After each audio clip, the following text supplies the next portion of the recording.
Quand je dis qu'il est le principal artisan de ce moment d'histoire, je pense surtout à toutes ces années où il a conduit notre politique étrangère. Il a été à tous les fronts. Il a été, je dirais, il ne s'est pas économisé, il ne s'est pas épargné, pour faire en sorte que la nation djiboutienne, les couleurs de la République, soient portées haut là où il le fallait. Il avait les quatre coins du monde pour que cette petite nation, qui aujourd'hui est vue comme le David de ce combat qui a été gagné contre Goliath, je crois qu'on ne peut jamais le remercier assez. Je vous demanderai de l'applaudir encore une fois.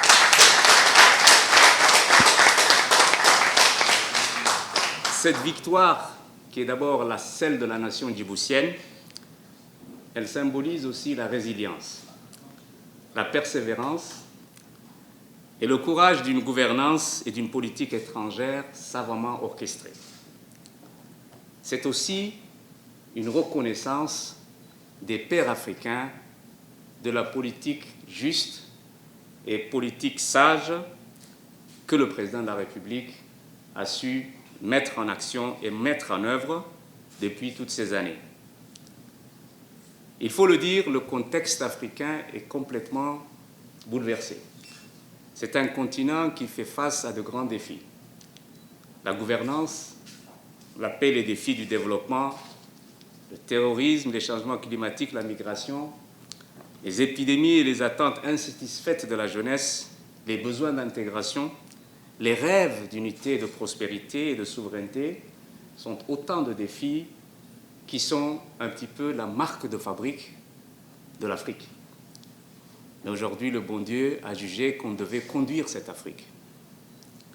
Et c'est un défi, c'est un challenge de très haute voltige, comme on dit. Le bon Dieu nous a mis sous l'Himalaya. Maintenant, à nous de le grimper. Mais tout n'est pas négatif sur le continent africain. Les progrès existent, les programmes et les plans sont déjà établis. Mais les ressources financières et parfois la volonté politique fait défaut. Cette élection était d'abord une élection politique. Elle est le résultat de plusieurs facteurs. Elle intervient à un moment crucial et déterminant pour le continent.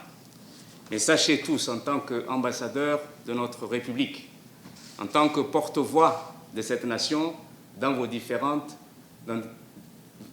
postes d'affectation, sachez qu'aujourd'hui, comme le disent les anglo-saxons, « the sky is the limit ». Une grande porte s'est ouverte pour nous tous. Et nous pensons que nous avons maintenant à travailler encore plus pour faire en sorte que notre nation puisse briller davantage. Enfin, pour ne pas être trop long, c'est aussi pour notre pays un moment de communion. C'est un réveil du patriotisme.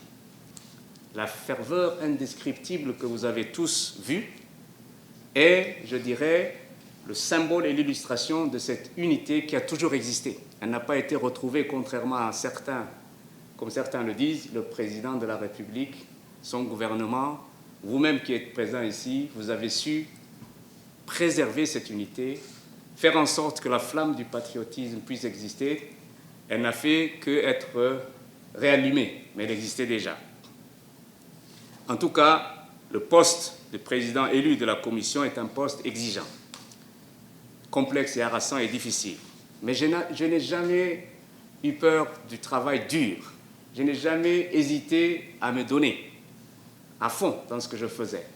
La principale crainte que j'ai, c'est les dynamiques complexes qui sont en mouvement comme des plaques tectoniques qui s'entrechoquent sur le continent. Qu'Allah m'aide. Merci beaucoup.